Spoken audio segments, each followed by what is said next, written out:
Hello everyone and welcome back to my channel. It's nearly Christmas time. Today is actually the weekend before Christmas, and so I thought that I will prep ahead breakfast and snacks for the day, just so that on the day I don't have to worry about that and I can actually spend more time with my kids, opening the presents and just relaxing with the family. If you haven't subscribed, please consider doing so and give me a thumbs up. Maybe hit the notification bell just so that you don't miss any upcoming videos. Anyway, I'm gonna stop talking and I'm going to show you what I'm going to make. We're gonna make a Yulog sponge, and for this we're going to need 120 grams of granulated sugar, 1 scoop of vegan protein powder, 100 grams of self-raising flour, 60 grams of cocoa powder, as well as 2 teaspoons of easy egg, 1 tablespoon of chia seeds and 1 tablespoon of flax seeds. This is going to be our egg replacement. Otherwise you can just use 4 large eggs. And this we're going to add to 8 tablespoons of water and just mix it. Set it aside so that it comes to the right consistency. Now in a bowl, add your dry ingredients and just mix them all up. In a standing mixer or in another bowl, just add your sugar and your egg replacement or your eggs, and then just whisk them all up. If you are using a vegan egg, it's not going to froth up as much as it would with a normal egg. Sieve the dry ingredients into the wet ingredients and just mix with a spatula. You may need to add a splash or two, maybe about 100 ml of your milk of choice. It will be a thick batter. Line a tray with some greaseproof paper. Ensure that the tray has got sides so that the batter doesn't spread out of the tray, and then just go ahead and start spreading all the mixture. You may need to use some water in the back of a spoon just to even all up. Now we're going to put it in the middle of a preheated oven at 180 Celsius for 8 minutes.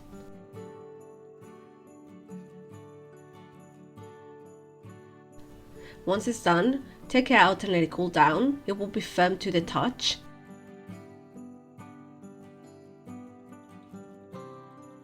Get another piece of greaseproof paper and dust it with some icing sugar all over, as we are going to flip our cake onto this surface whilst it's still warm so that we can roll it up.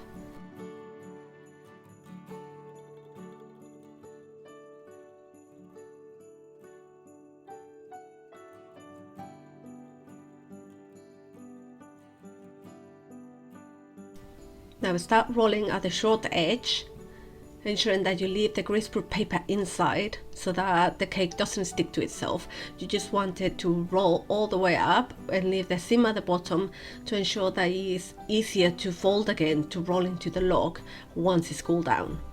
Just set it aside to cool down completely and then pop it in the fridge for at least an hour or two so that it's completely cooled down before we go into the ganache. Here I'm going to make French toast for the morning of the 25th, and I'm going to add 4 large eggs into a bowl, as well as 1 teaspoon of nutmeg and 1 to 2 tablespoons of cinnamon, 1 teaspoon of vanilla paste, and around 200 ml of milk, as well as the zest from 1 orange for that Christmas touch.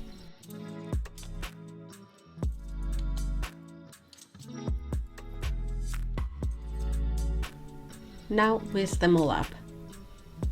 Get a frying pan and add some vegetable oil or butter so that it gets nice and hot, and now dip the slices of bread one at a time into your butter and fry them all up on both sides.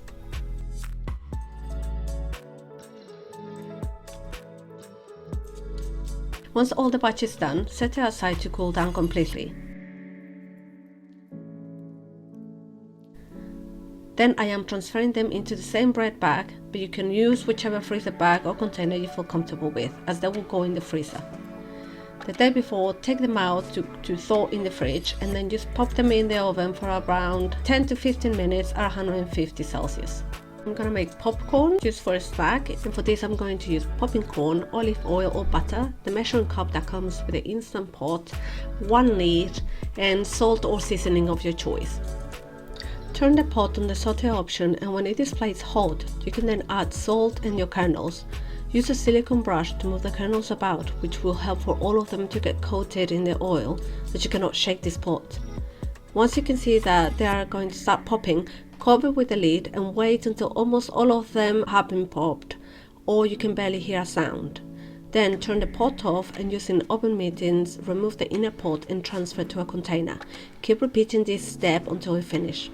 I strongly recommend not doing more than a quarter of the cup at a time, just because you cannot shake the pot and they won't have sufficient space to pop around without them getting burned. You can then season more if you so wish and mix them all up. Once completely cooled down, put it inside an old crisp package bag that if you have, or a seal bag to retain that crispiness. And to avoid moisture, you need to ensure that the popcorn is completely cooled down before you seal it.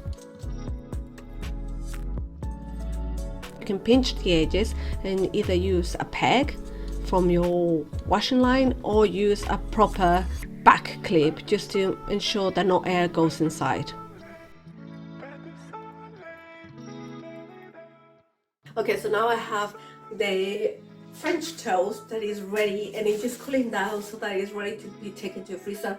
I've just put the Christmas log or the Yule log in the fridge so it's really cooled before I actually put the frosting on top. And I got my popcorn that are also cooling down before I actually clip them up so that we can enjoy them on the day.